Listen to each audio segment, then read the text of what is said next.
Welcome back to the Stop Snitchin podcast. Sir, what episode is this? Who knows? I think we got to be plus 30 by now. Yeah, definitely. I kind of ruined it with the whole Batman thing and then another number, and it's getting a little hairy out here. It was necessary though. Batman was a necessary, special episode. I mean, I realized that. I was like, I think we got to jump some of this stuff to the front of the line if we're going to talk about this. Like, I can't put it up 5 weeks later. That's just crazy. Then nobody cares about it. And then I'm like, for sure. Did you watch this on HBO Max? Like, how are you talking about this right now? Which isn't a bad option. Shout out HBO Max. Shout out to HBO Max. Out here. And shout out to Billions, because I started watching that as well. You just got into it. So, but let's talk about let's talk about what Brandon wants to talk about, which is always the controversies.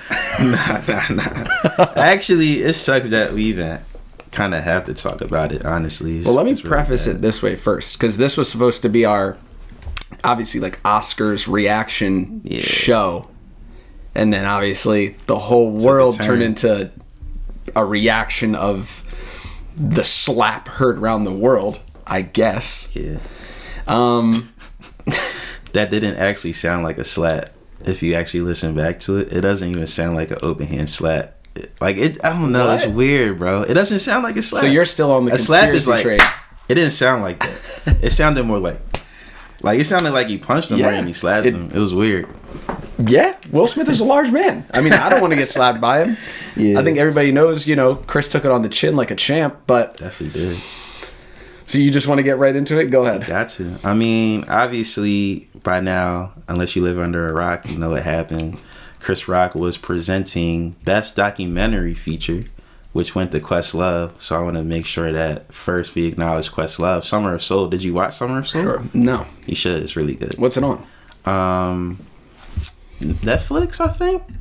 Oh, really? Yeah, definitely either Netflix or one of the major. Because I feel like, obviously, hold on, I'm looking it up. I feel like a lot of times those types of ones that win, it's always like, dude, I gotta buy this on like Tubi or something. Like it's some weird Vimeo type thing. Netflix. Yeah, Summer of Soul. Netflix. Oh, Disney Plus. Disney Plus, right? Okay, so Disney Plus, really dope. What's this about? So it's about a music festival that happened in Harlem in 1969. Obviously around that time Woodstock was happening too, so that got like a lot of the press, but this festival that this documentary is on was like important for the black community, create a lot of jobs, like a lot of that kind of stuff. So if you want to check it out, it's really dope and really insightful and things like that. And obviously Questlove is like a perfect person to put that in place because they have the Roots picnic, so he knows, and he's obviously like a musical legend, so it just kind of makes sense. And this looks cool. Yeah, it was basically just like completely overshadowed by Woodstock. Yeah, exactly. It happened at the same time. So it's kind of like shining light on the importance of it, especially in Harlem, and especially for like the black community at that time, to be able to just like, in the midst of everything going on, being able to just go there, enjoy music, what it did for some of the performers, all of that. So if you have time, check it out. It's definitely worth the Oscar for sure. But that, unfortunately, was overshadowed by what happened before. So Chris Rock was presenting that award that would eventually go to Questlove and Summer of Soul. And, it's Chris Rock, so he's a comedian. So he's just, like, poking fun. He made fun of Denzel. Like, the lighthearted jokes that you would expect. Then he gets to Jada. And, honestly, like, the joke was, can't wait for the next G.I. Jane 2. So, obviously, Jada is bald right now, or almost completely bald. Now, when he first said the joke, people laughed. Even Will Smith laughed. Yes. And there's a debate about whether it was just like a polite laugh or whether he was really laughing. I think he was kind of actually laughing, because I was laughing. Like, it was just seemed like a real laugh. Yeah, it seemed like a real laugh. Head back and really laughed. And on top of that, Jada has also been known to do different things with her hair. You know what I'm saying? I didn't know she had alopecia. Me either.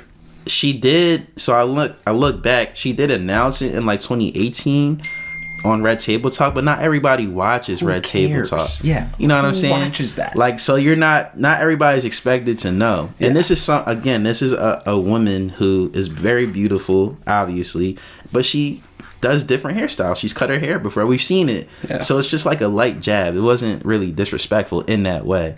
And Chris Rock even came out and said he didn't know that she had it either. Yeah. So obviously he said the joke, everybody laughed, Will was laughing, but then the camera was on Jada, and she just like, it was like, she immediately rolled her eyes. Yeah, it was like, yeah. So I was like, okay. I mean, maybe, you know, like, obviously the joke was on her, so like, obviously understand if she didn't necessarily like it, but it was like a really hard eye roll. So then the camera cuts back to Chris, so we don't see Will's reaction after the eye roll, because we do know that Will kind of looks over. So I guess at that point is what triggered, something happened between that point in time after the eye roll and when the camera goes back to Chris Rock, that something happened in Will where that made him go up on the stage, walk up, and like, you're watching it happen, and Chris Rock's like, oh, Richard's coming up, you know, like referencing King Richard. So everybody's looking like, all right, like maybe he says something to him. Will Smith literally open hand smacks this dude. Like open hand smack, like cocks, like he like does the whole thing. He cocks back crazy. And you know, like on the way up, he's thinking about like, all right, how I'm gonna do this, right? Like, cause it's like, I don't like, bro. Like, I want to know what goes on in somebody's mind to go from laughing to slapping that quick. Like, what gets triggered? You know, so he's walking up, he has his head down, he's kind of going up. So during this time, I'm like, he's probably thinking like, all right, how am I going to actually do this right now? Like, I want to slap this man, but how do I do it? Because imagine if he goes up and he misses. Now you just look dumb. So if you notice, he walks up and he pauses, and then he does it. Like, he kind of catches him off guard. And Chris Rock thinks he's about to just say something to him. So his hands are behind his back. He's kind of leaning in. So it's kind of set up. So that's why people thought it was a bit at first, because it was kind of like too set up. But then he slaps him. Chris Rock doesn't stumble. Like, he kind of like, I think he's in complete shock. Yeah, like his head moves back, but he's not like stumbling. He doesn't fall. He's just in shock. And he's like, oh, snap. Will Smith just smacked the crap out of me, whatever. People laugh. Will goes back to his seat, and then he's like, keep my wife's name out your effing mouth. Then Chris said, dude, it was just a G.I. Jane joke. Like, it wasn't even... Right. I didn't even make You just played Andrew Schultz... Oh, yeah. Podcast, which I don't even know if I want to play. Like, it's bad. Like, that's disrespect. That's like a G.I. Jane joke. Yeah, bro. Andrew Schultz on the Flagrant 2, the episode right after it comes out. If you go listen to that, it's like his 3-minute opening monologue. It's bad, bro. He eviscerates Will Smith and Jada. I mean, that deserves a slap. Destroys them. That's bad. And you know, because you know he knows what happened. He knows everything now. So that's bad. Yeah. Chris Rock didn't know. And it's a lighthearted joke. Everybody was getting lighthearted jabs. Right. So you go up Oscars. there. These are the PG, maybe PG-13 it's the jokes. Oscars. And you're the face of the night. Everybody knows you're probably going to win. Yeah. You're Will Smith. You haven't won an Oscar. This is your moment. This is your Leo Chris moment, Rock. Right? We talked about like the Leo moment. Everyone there's like rooting you Imagine on. If Leo did something like that. Oh yeah, no. You know what I'm saying? Yeah. Like it's just a bad look, and it's Chris Rock, bro. It's not like it's like some, no offense, some white guy up there talking about. It's Chris Rock. Like, if anybody understands, it's him, and you know him. You know what I'm saying? And then people are pointing back to what happened in 2016, and even those jokes weren't bad. They weren't disrespectful. What was the when Chris Rock hosted So the White. Oscars? Yeah, that was the Oscars So White, because Jada was protesting the Oscars because Will didn't get nominated for a concussion. So Chris Rock's jab was... that's when all the nominees were white. Exactly. All white men. Exactly. Right. Okay. So he was hosting, and that was a classic monologue. You know how they first go up there. That was a classic moment in Oscars history. Where he defended Will. Exactly. Right. But he wasn't going at Jada, but he made a counter comment because Jada was on TV at that time. Mm-hmm. So the Oscars is a film award show. So like, what does it matter what you think? You don't even need to be here. You're not even invited. So that was the big joke. Not even invited. And it was funny, and it wasn't even bad. Like, it was just funny. So they're saying that all of that happened back then, and obviously the G.I. Jane joke now is what led Will to go up there and slap him, protecting his wife, whatever the case. He goes back to his seat. He says, keep my wife's name out your mouth. Chris says it was a G.I. Jane joke. Now Will says the same thing, but louder, and like really loud. And you could just hear like a gasp throughout the audience. Like, it's serious. You know what I'm saying? So then Chris was like, all right, I won't. Like, whatever. You know what I'm saying? Like, he just kind of concedes. And then you could kind of see him like he moves on, but it's kind of like he says something in between where he's like, wow, I could really and then he like stops himself. Yeah. He says that after, like, I could go off on you right now. Yeah. Like, I could really Chris Rock you. Oh, I missed right that here. part. I didn't know. Oh yeah, go back and watch it. He slaps him in his shock. He's like, I could.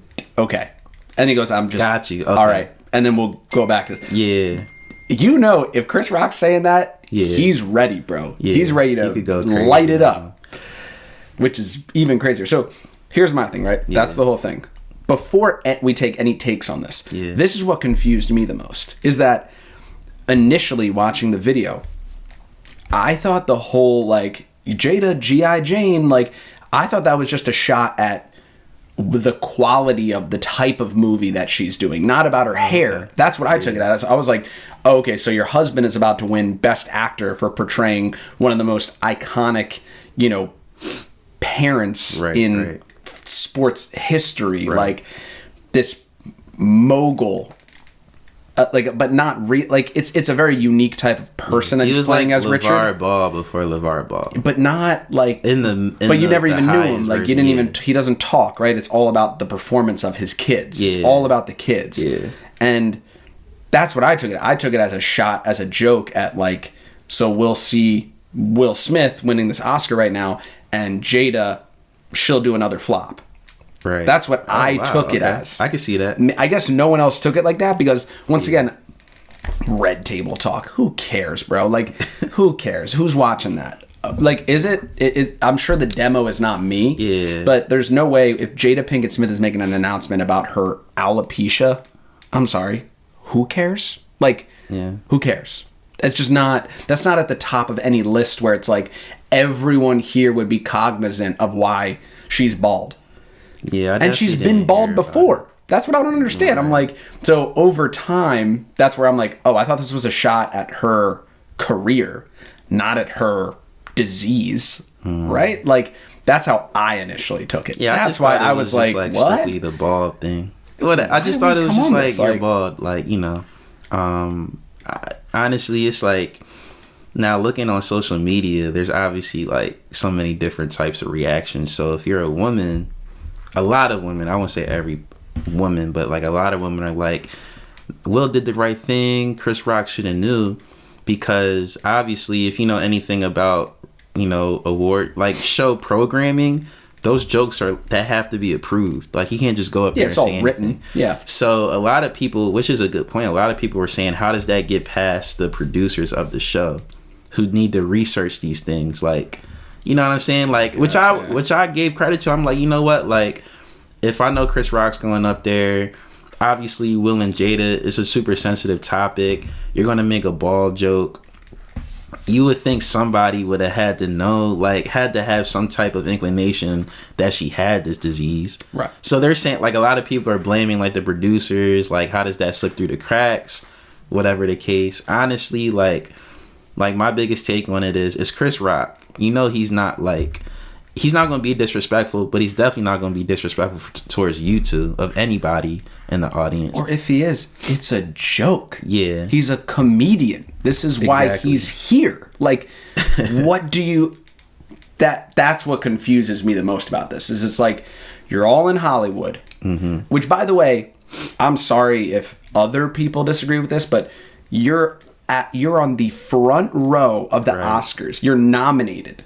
You signed up to be a part of this procedure here. Yeah. You signed up knowing that they're going to take jokes at you and jabs at you, and that's going to be your career. You're an extremely wealthy, successful human being. Like, you've been in the spotlight since, what was Fresh Prince? When he was 18? Like, this has been your entire life. You showing up to the Oscars and getting so mad that you would be outraged at a comedian whom you're at least at the bare minimum friendly with. Yeah. And then you're going to go up there and react like that? For me, that was more of like a mental break. It shows there's just this disconnect where it seemed like he felt like he was in a movie where he can just walk up, do whatever he wants to this person, and sit back down. So my issue with it is that Chris Rock showed up to do his job. And Chris Rock doing his job got slapped in the face on live television with no repercussion by the person who did it. I'm not going to be here and be like, he assaulted him. Whatever. It's a slap in the face. I'm not going to say you went out there and stabbed the man. But like, at the end of the day, if I show up every day and do my job, sometimes it's a good day, some days it's a bad day. But it doesn't mean that somebody gets to come up and slap me in the face because they disagree with how I did it. Like, you're not up there hurting anybody physically. Like, he's a comedian. His job is to tell jokes. And not only is he a comedian, he's one of the most famous comedians of all time in the world. Right. That's not how you respond to that. And for any woman or man who's like, that's how I would want my significant other to react to someone disrespecting me, you're not long for this world anyway. Because that's not how people get to act. You don't get to just walk around slapping people and beating the shit out of people because you disagree with their point of view. Yeah. So, okay. Sorry. Maybe people don't like that, but you're an adult. And by the way, you're two of the most famous black actors. And some would say Will Smith is a comedian. Yeah. So he should understand more than anything. Bro, you signed up for this. You're sitting, he was so close to that front stage that when they pan over, it's like me sitting here and you're the stage. You know you're going to be up on that stage, right? Like, and not only that, but Will Smith, take this for a second, right? You're so self-absorbed with you and your wife and everything there. This isn't about you, bro. You're here representing this family, which, by the way, the Williams sisters are there. Yeah. They're at the Oscars. Yeah. And then you're accepting this award afterwards saying you're supposed to be this vessel of love and life makes you do crazy thing and love make... Shut up, Will Smith. Shut up. What are you talking about? And then you're singing Get Jiggy With It in the club afterwards. Yeah. Bye. Like, I'm over it. And I'm one of the people that, like... I've always said this, right? Chris Brown could be one of the worst human beings on earth. I'm not saying that he isn't. We all know what he did. Yeah. I still love his music. Michael Jackson could be one of the darkest, most backwards people to ever live. We all love his music. Yeah. Like, separate the art from the artist. Sorry. You don't get it both ways. If you want to be on your perch and say that I only support people who do the right things, fine. It's going to be a real big uphill battle for you vetting every single person you've ever seen or supported in your life. You know what I mean? And that's where I'm like, Will Smith can be a crazy person. Still, even I do believe he deserves that Oscar. I mean, that was an incredible performance. But at the end of the day, the way that he acted should be a slap in the face to everybody in that Hollywood community. Anybody there who thinks they can do that. Because any reaction that I saw of people was like, what if it wasn't Chris Rock making that joke? What if it's Jason Momoa? What if it's The Rock? What if you think Will Smith is going to go up there and slap him in the face? Yeah, I think... Nah, bro, you chose someone 60 pounds lighter than you and 6 inches shorter than you, and you thought you could just go up there and manhandle him. Yeah. Like... I respect it, man. So, look, I want to also give credence to the multiple layers of it, though. So, there's a couple other perspectives that I want to present. One, did you read his book? Whose book? Will Smith's? No. Okay, so... And they're saying in his book, the first line talks about how he's felt like a coward his whole life because he watched his mom get abused by his dad very badly, and he never did anything about it. To the point where later on in life, when his dad had, I don't want to say Parkinson's, but he was in a wheelchair, physically disabled, and Will like seriously thought about pushing his own dad down the steps because of this built up anger, right? Yeah. So people are saying that childhood trauma could have possibly played a role because obviously the last 2 years they've been the butt of the joke, which Jada brought upon the family. I want to acknowledge because you put that out there. She put that on her own platform. Yeah, I want to acknowledge she put that out there, which I don't agree with at all. Yeah. I do like the concept of red table, but there's certain things you just leave personal and private. You don't have to talk about unless everything. You want the world to have an opinion. Exactly. So that's the thing, right? So if you're not willing to take it, then you shouldn't put it out there. That everybody can agree with that. Now, and when it comes to the slap, people are saying that Will Smith had reached his breaking point at that point because he had pretty much taken a lot of like the abuse, like the laughs, whatever the case. He's obviously embarrassed in front of everybody. Like his wife is putting their whole relationship out to the world. She admits that she cheated on him with a younger guy, like whatever the case. That's a lot to take in, right? Especially for somebody of Will Smith's stature. So they're saying that the Chris Rock joke was kind of like the tip of the iceberg at that point. bring in all of this other stuff that he's been through his whole life. Maybe that's what triggered it.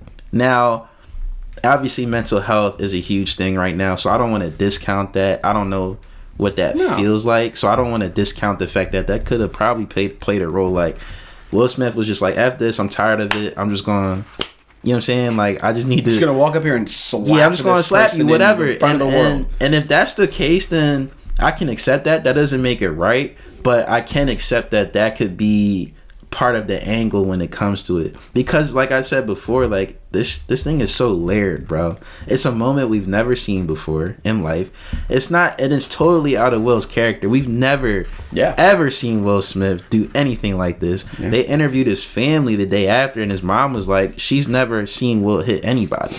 So this had to be, like you said, there's something mentally going on with him. Childhood, obviously going through your career as a black lead actor in Hollywood, you're trying to get accepted. You go through all of this ridicule, I'm sure, whatever. Then now your life's in the public eye for a whole different thing that you had no control over. You know what I'm saying? Like, so maybe all of that was just pent up aggression that he took out on the 5'10", 160 pound guy. Doesn't make it right, obviously, but maybe that's a reason. Yeah. What do you think about that one? I mean, to me, that's just, it's all excuses. Like, you're, at the end of the day, everyone's responsible for their actions. Yeah. We all have problems. We all have things that we're working on.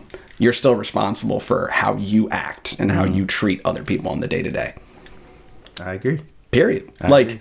And I'm sorry that the expectation maybe changes in the public eye, but you got to know that you're already playing from third base here to get home, right? Like, these are only more accolades, more success. Will Smith isn't going to get broke over this. If anything, everyone's going to be waiting to see the next thing that he does, right? Yeah. Chris Rock, I was like, why would he press charges? Chris Rock is going to sell out every single show from now for the next 5 years. Everyone's going to be waiting for that next special. What's he going to name it? Jada? Like, are you kidding? He's going to come back stronger than ever. So this whole idea that this is like going to harm either of them or whatever, it only helps both of them. And it's unfortunate. And I'm not saying that it's not layered and that there's not things that we don't know.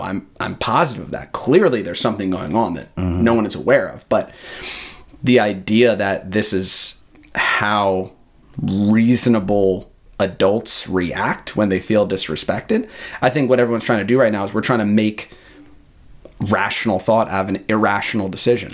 No matter how you look at that, because of who it is, it's irrational. And if that wasn't Will Smith who went up there to slap Chris Rock, if that was any B-list celebrity or someone else, security would have been on him, took him to the ground, arrested him. It would have shut down the show. It would have changed everything for the future, right? But because it's pound for pound, champs, everyone lets it. Oh, we're just letting it go. Well, let's freeze right there, right? So, like, that was another interesting part. Like, they just literally let him do that. Which is crazy. So, there's a report that came out now saying that the Academy, apparently, they did come up to him and asked him to leave, and he wouldn't leave. So, what does that mean, though? Right. First of all, how do you just not get to leave? How about this? What does that mean? You're out of here. Like, how about no, you were escorting you out of the building. Now, what I disagree with is the fact that, look, this is an award show. It's already determined.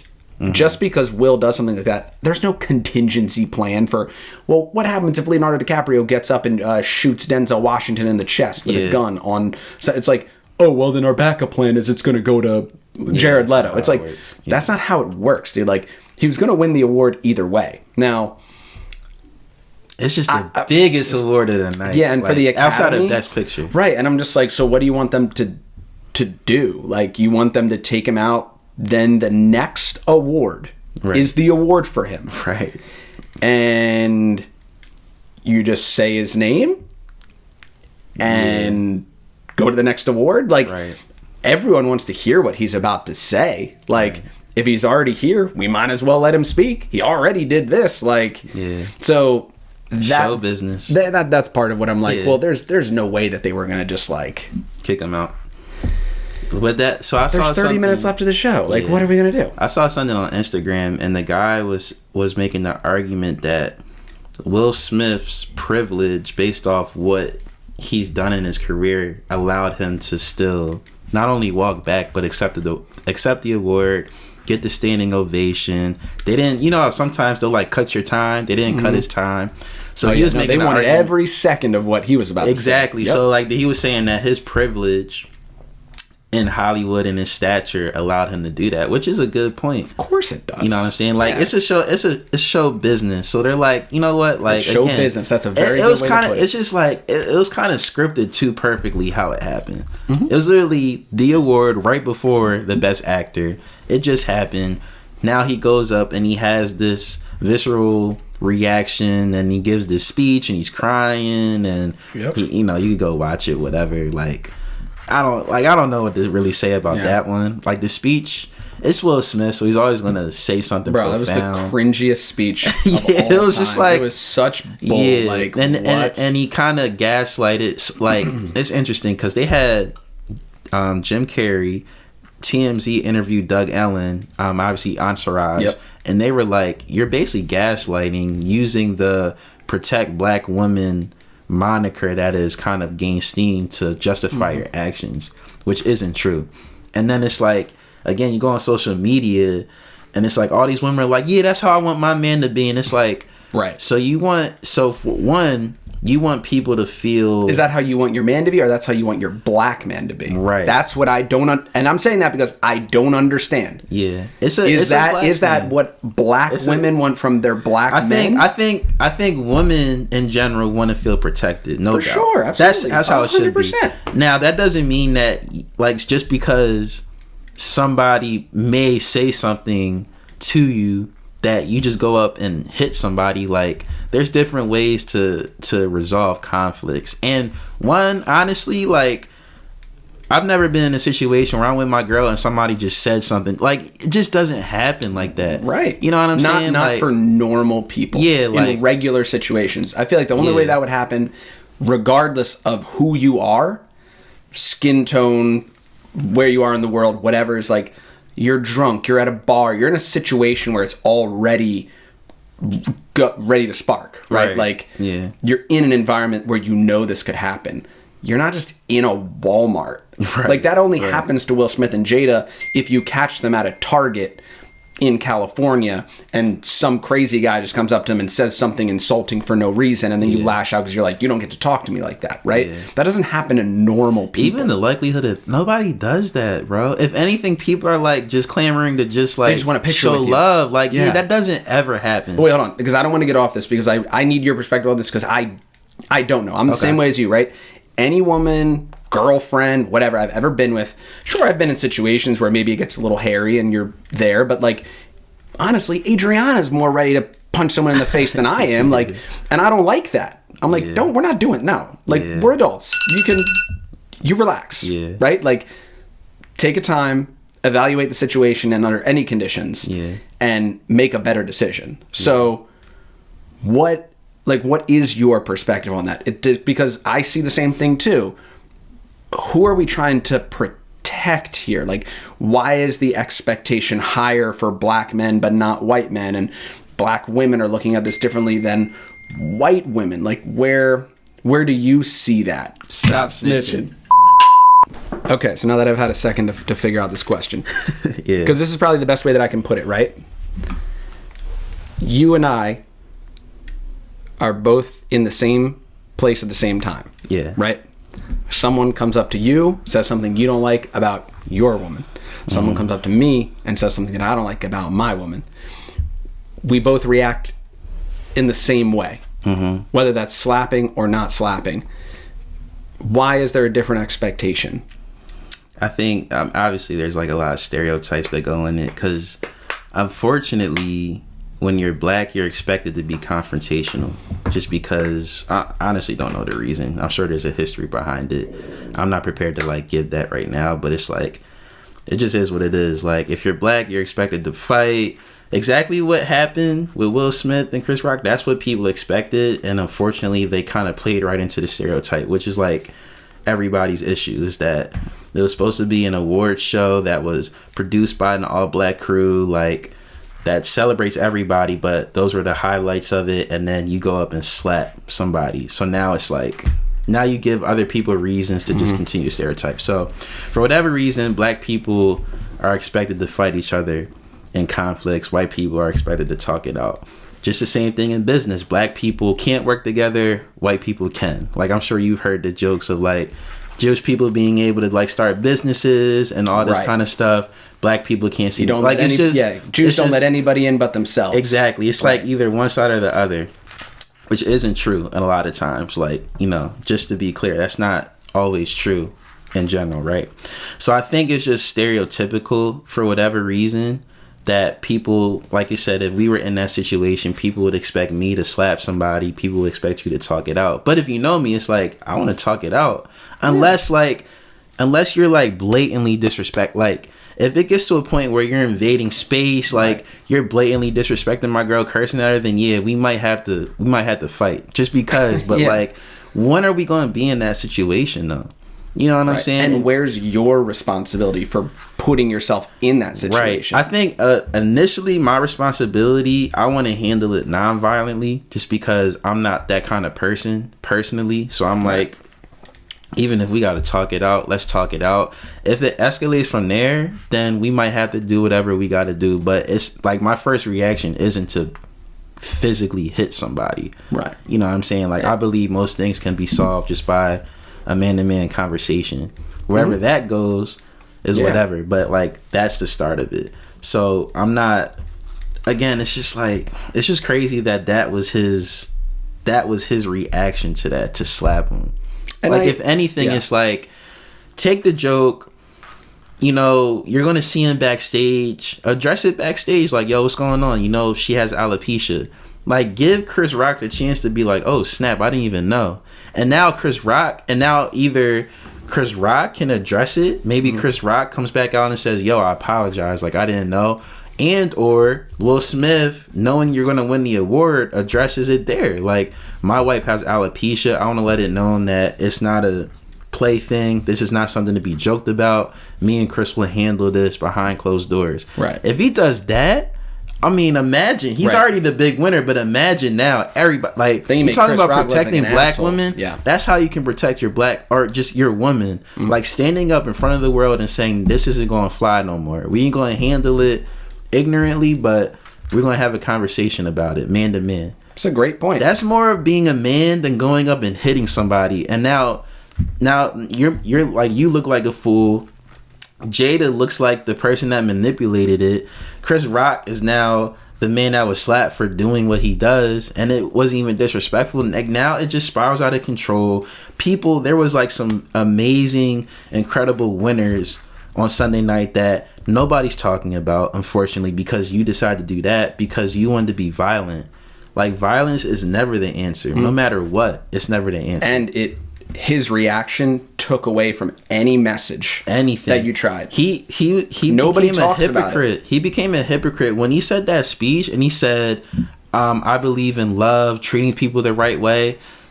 That's not what you just did, though. 3 minutes ago, you didn't do that. Exactly. And honestly, shame on anybody in that audience who condoned that. I don't think he should have gotten a standing ovation after that. Yeah. I don't think they should have did that. I get King Richard was incredible. To anybody's credit, sorry, real quick, like, who was there, I don't know if even if we were there, you would know. I don't think anybody got, like, nobody was on the same page. We're like, wait, are we kidding? Like, was that part of the show? Yeah, it was hard to say. I think it was happening so quickly there that everybody just kind of went along with what they knew they were supposed to do because nobody was certain. Because Chris didn't react in a way that made he didn't jump back in the crowd and start to beat his ass, right? You're like, you maintain professionality, and he sat down, he got up and gave a pretty classic, cringy, whatever speech he's saying, and then the show goes to the next. It's just like it kept going. So the fact that nothing happened, I can't discredit the crowd in that respect because they're all just going along with the show, and I don't know if you can know what's real or fake in that situation. Yeah. But you make an excellent point, is that the message is lost now. Yep. And all that we will ever remember is that Will Smith slapped Chris Rock at the Oscars that year. Yeah. And Coda won, and Kenneth Branagh won, and we had the female director for Power of the Dog win. Like, there were some pretty awesome moments. And to the film world's credit, some awesome movies. Yeah. We watch a lot of movies, bro, and there's plenty of years where we're like, yeah, there's 2 or 3 movies we saw that I was like, this is really, really, really good. There were like 5 or 6, 7 movies that we were like, solid. Yo, all these movies were really good, really interesting cast, different people, like, and that's all lost now because of this. And I don't think Chris Rock did anything wrong. Like, I'm sorry. It's a lighthearted joke. It is a joke. The joke, did you see the joke that he made to Javier Bardem and his who's wife? He married to? Penelope Cruz? Yeah. Before that, Chris Rock's joke was a zinger. He said to Javier Bardem, he's like, you're both nominated for an award, but unfortunately for Javier, if she don't win, you can't win. Yeah. And they're laughing like, what about that type of misogynistic joke where it's like, oh, so if the man wins but the woman doesn't, he can't be happy because the woman wouldn't be happy for her man? Right. That's a zinger. Right. Then he comes to Jada with a G.I. Jane joke and he gets slapped in the face by Will Smith. It's like, come on, guys. Like, what are we talking about here? Like, you ever watch Ricky Gervais's monologues? That's what I'm saying. Like, he's way worse. Holy crap, man. I mean, worse. He's ripping but it's in people. It's in the spirit of comedy. Like it's interesting because you mentioned the director of Power of the Dog. She won a Golden Globe, and her speech, she didn't mean to, but she like indirectly disrespected Serena and Venus. So, like, saying that it's harder for her as a director to dominate in this field as it is for Serena and Venus to do what they did, which is kind of discrediting what they've done for tennis. Yeah, no, I didn't even see that. But again, exactly, that's my point, because she said it was like a social media thing for a little. She came out, apologized, it was over. But because there's violence attached to this, it ain't ever going to be over. Right. Because there's violence attached to it. Mm-hmm. If Will Smith, like we talked about, if he took the high road, just like Chris Rock did by not like going crazy after he got slapped like most people would, if Will Smith took the high road, took the joke, maybe addressed it in his speech, addressed Chris Rock personally backstage, it would have been the same thing. We wouldn't be talking about it right now. Right. But because he resorted to violence and because of the stereotypes and whatever the case may be, now it's going to be a thing forever. You know what I'm saying? And the people of Coda aren't going to get the love that they deserve, because I just watched it last night. It's incredible. I got to hear about that. Okay. Yeah. It's incredible. Like, Questlove isn't going to get his love. And shout out to Jimmy Fallon, because Jimmy Fallon had him on Monday night and gave him his moment. Like, really interviewed him. Took him out of the band. Yeah, you know, and they're really close. Yeah. So it's like he really gave him his Jimmy moment. Fallon's awesome. Didn't talk about Will Smith at all. Like, allowed Questlove to really have his moment. Oh, I'm sorry. I misunderstood. This is after he won. He brought him on as a winner. Not like interviewing him like he's nominated. Like Questlove. No, as a winner. Like, he had his Oscar there. Show. You're on the couch now. Exactly. Okay. So he did that, cool. which was dope. But that's going to slip under the cracks because everybody's commenting on the slap, and Will Smith issues an apology, whatever, yesterday. Yeah. It's whatever. Like, it's over, bro. Don't even apologize. Yeah, it doesn't mean anything. It's bad.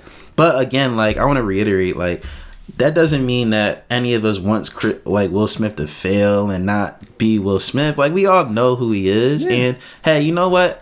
We all can forgive. Like, if Chris Rock can forgive, we should all forgive. For sure. That doesn't demean the moment. You messed up, and now you need to own it. You need to make it right. I don't know how that goes, but definitely a personal conversation.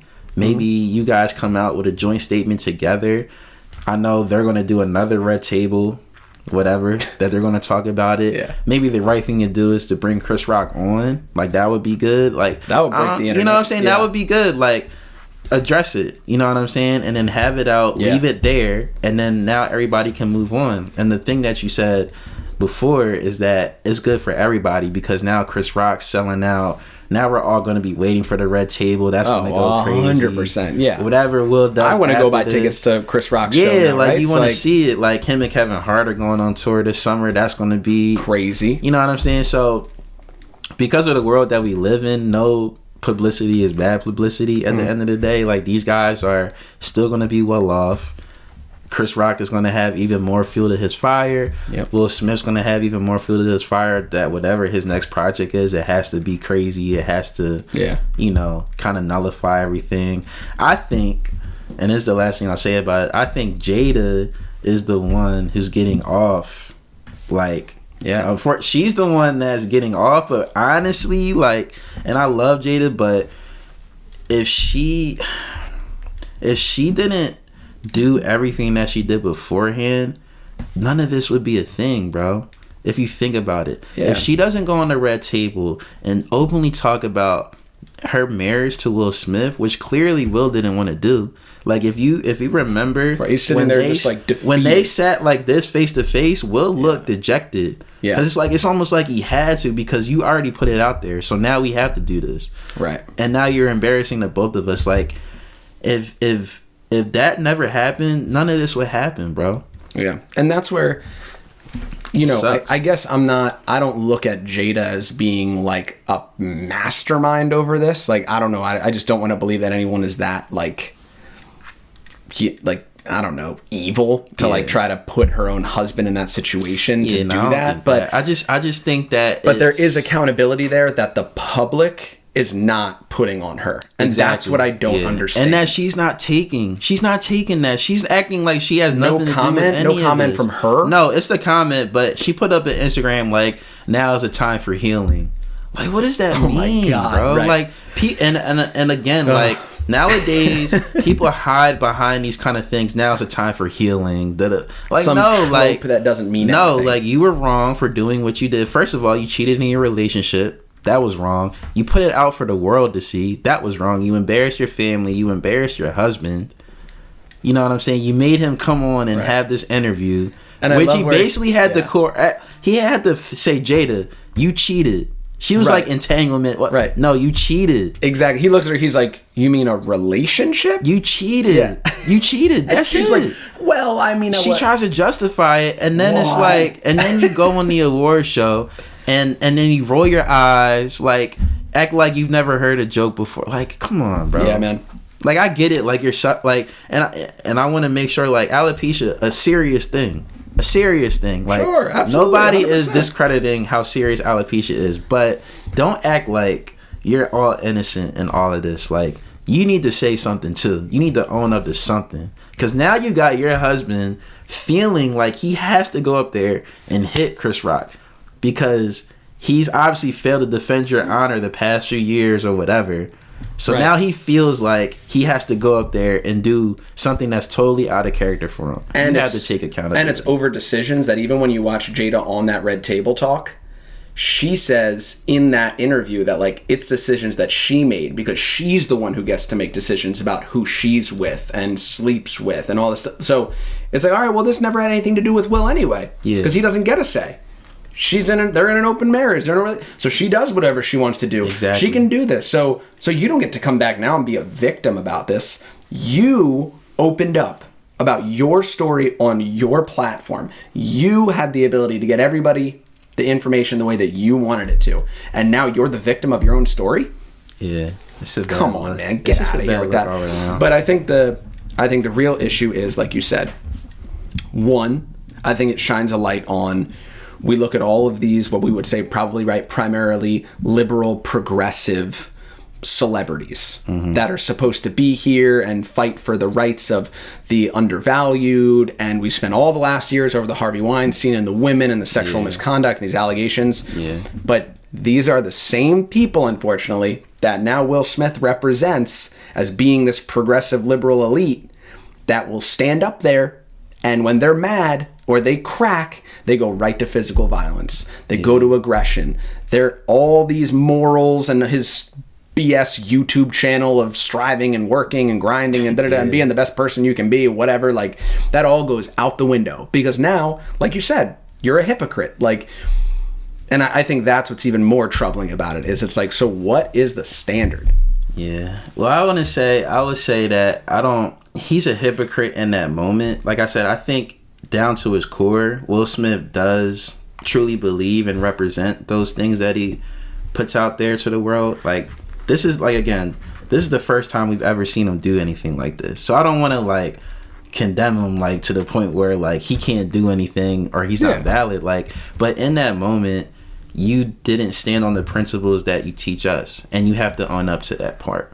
That doesn't mean that I don't think you're a great guy and that you don't do great things. We all know you do great things, but it's just in this specific moment, you made a terrible mistake, which we've all made mistakes, not on that stage, unfortunately, but unfortunately because of where you've worked yourself to and the point that you are in now, in the place of privilege as a black man in society who can move around in Hollywood, and you know, you have Fresh Prince and now you have the spinoff show, like you have a lot of power. You now have to take that amount of responsibility for your negative actions too. So I'm just interested to see like how he holds himself accountable in that way, because unfortunately the apology isn't going to be enough. Like we need to see action now, because this is a moment that's an infamous moment and it's going to be one forever. So for all the people, people of all ages who aspire to be like you, who are motivated by you, who look up to you, you gotta address that. And for people who are diehard Will Smith fans who are defending it, you're just wrong and you're just blinded. Like that should never be the case. I don't like. There's multiple ways to protect the people that you love, and it doesn't have to be violence. But unless somebody is violent towards you, sure. If you're defending yourself. But 100%. If it's words, then you can address it with words, especially Chris Rock. It's Chris Rock, bro. It's a comedian, bro. Like, it's Chris Rock. It's a comedian. It's a joke. He jokes. It's his job to make jokes and be a comic. You're there. You signed up to be there. Like, that's the bottom line for me. Yeah. But what you're saying is true. I think we both agree, right? There's a sense of hypocrisy between us as well, right? It's like we can separate the art from the artist. We know that there's people that we like art-wise that have darker pasts and things that have not been fantastic. Yeah. Hip hop music and rap music. Are you kidding me? The people we support, they're some of them are really doing horrible things to other people, and I'm not saying that's okay. I still like the song though. Yeah. Right? It's like, sure, Will Smith made a horrible decision in a moment that is layered with a lot of stuff, but the bottom line is you did what you did. It's objectively silly and wrong to do in that moment, and you don't get to just walk away from that, right? Now you get to feel the public angst over your decision and go with it. But no one here is saying that mental illness and disease is not real or shouldn't be prioritized. Sure. But at the end of the day, you're still responsible for your actions regardless. And use this situation to shed more light on alopecia, shed more light on what you're going through mentally. If you want to be open about something, try to be open about that so people can understand. Mm-hmm. And there's many other people who are going through the same thing in different forms. So use whatever publicity is coming, use it to target those kind of things and shed light on those kind of things. That's the good. That's a solution and the good that I think can come out of it. Like if I'm Jada, look, I'm suffering from alopecia. Clearly not enough people knew about it. So let's use this moment to... Good thing now everybody knows. Now everybody knows about it. So use it to benefit people who are really going through it and who have been going through it and haven't had the voice that you've had. Like use that to that. Will Smith, if you want to be open about your mental health struggles, cool. If not, like let's put it out, like let's put organizations out there who are helping people that are going through that. Childhood trauma is a real thing. Mm-hmm. Right? Whatever you're going through is a real thing. Like shed light on that. Have Chris Rock come in and like help him understand, like, just if you're gonna do a red table, do it with Chris Rock there. I don't want to have it between Will and Jada. Yeah. Chris Rock needs to be there to defend himself. Right? And now everybody could come together and come up with some type of solution, some type of cause that we can support and shed light on, and dead it. Go dead it. Yeah, that, and it's not going to be dead because it's social media, but like at least between you guys, there could be closure. All right, now in the final part of the show, Coda. Dang, there's still more? It's like, nah. Yeah, I know. We got about 5 minutes. Coda, best picture. Incredible. Your thoughts? Incredible. And I know we're nothing like you've ever seen before, right? Nothing that I've ever seen. That's what I really liked about it. I actually want to watch it again, and I know we're going to talk about it more in depth in the future with some special guests, which would be really cool. But like, definitely, like, shoot, bro, that was an incredible movie. Love the message. Love the... And your girl Marley Matlin from West Wing in there? Yeah, man. Like, it's just... Again, like, it's an opportunity to shed light on that kind of community that I had an idea about, but I didn't know. Sure. Like, you never really know. Yeah, like, and it's interesting. You probably have more exposure to sign language in the deaf community than most people, and it's still not a lot, but it's not as jarring to you when you see it. Exactly. But I mean, it was just obviously like anything that Apple does, it looks visually spectacular, so I want to give it that. But just like the heart behind it and the journey that, you know, the main character had to go through, like being the only one in your family who isn't deaf and having to live most of your life as an interpreter, you kind of feel like there's certain pressure that she talks about in the movie, like like, do I just have to stay here my whole life, or can I go and be myself? And then even the parents had to wrestle with that, and it's a real thing for them because they're like, well, dang, like we finally have made traction as deaf people in this community that we've already felt alienated from, but now we're starting to find some traction through this business that we're starting, and we need you because we need you to interpret, but you're also getting ready to go to college, right? You're also so it's like as a parent, you want your kid to like be free, but you also need need her to actually survive. So it's like a real thing, but the way they all come together at the end is super dope. So it's a really great movie. Tears, bro. At the end, I was like, wow, this is like so emotional. And honestly, it may sound bad. My favorite character was the teacher, her singing coach. Mr. V. Like, you know, you're like, wow, this is someone who really is believed and is there for you. And I liked a lot of what that movie was saying, which is a lot of what we're talking about, right? Everybody has circumstance. Yeah. You have to overcome whatever circumstance you're in. And if you're not willing to prioritize yourself and the people around you won't prioritize you, then they didn't love you, right? And that could come down to your family, your friends, whatever. But there's all moments in life where we have to say, I'm doing this for me. Yep. And who's going to show up and sneak into the rafters, right? To watch you win and be excited for you.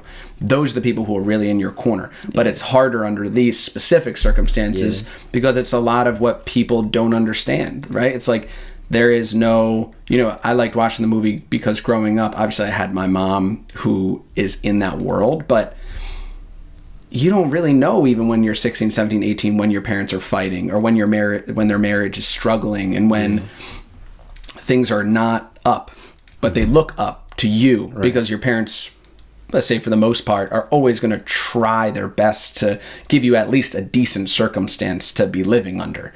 I get there's other things that are happening, but for this character, there was no transparency. Right? Like, because she can hear when they're getting it on. She can hear when they're arguing. She can hear everything and she can see it. There's no whispering, right? Like, and wow, what a tremendous mental, emotional battle because you're so exposed to adult problems early on. Yeah.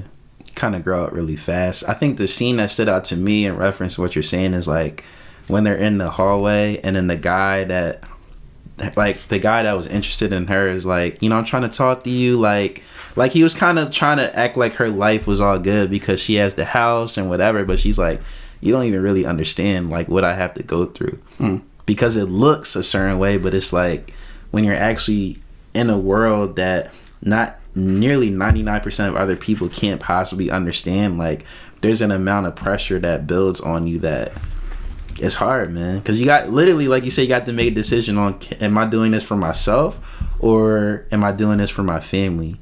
And a lot of times you can feel selfish when you pick yourself, but a lot of times that's the best thing to do because if you can't take care of yourself, you can't really take care of anybody else. Right.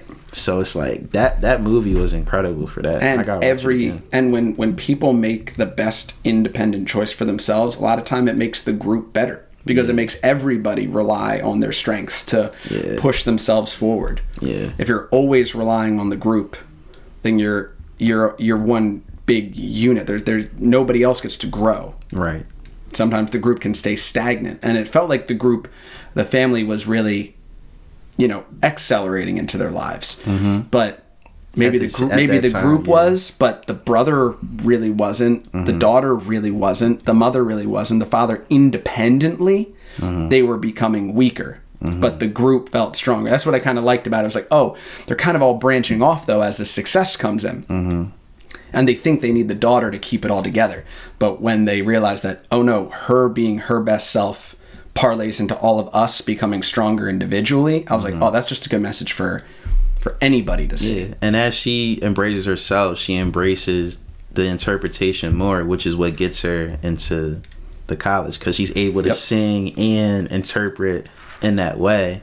You know, so beautiful when she does that too. It's dope, man. And the last thing I'll say about it is, I really liked how similar to, or maybe not similar to, but like watching a foreign language film or something, not necessarily understanding the words, but watching someone's emotions, how powerful that is to see them signing when they're mad, sad, anxious. Like you could feel that. Yeah, you could feel it stronger than the words on the screen, and you're like, wow.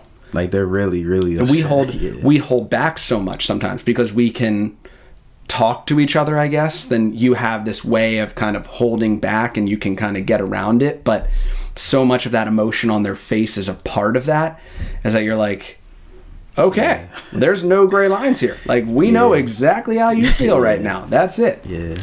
And like, obviously we'll get more in depth into it from like a whole nother perspective of people that actually are ingratiated in that community. For sure. So they'll be like, your mom and Brian will be able to just like go crazy on it. So I'm definitely excited about that one for sure. So this is the Stop Snitchin' Oscar Reacts. Yeah, I guess we'll have to do this every year. Maybe Part next year will be good. Right? Part 1 at least. Thanks for watching, listening, subscribing, and as always, stop snitching.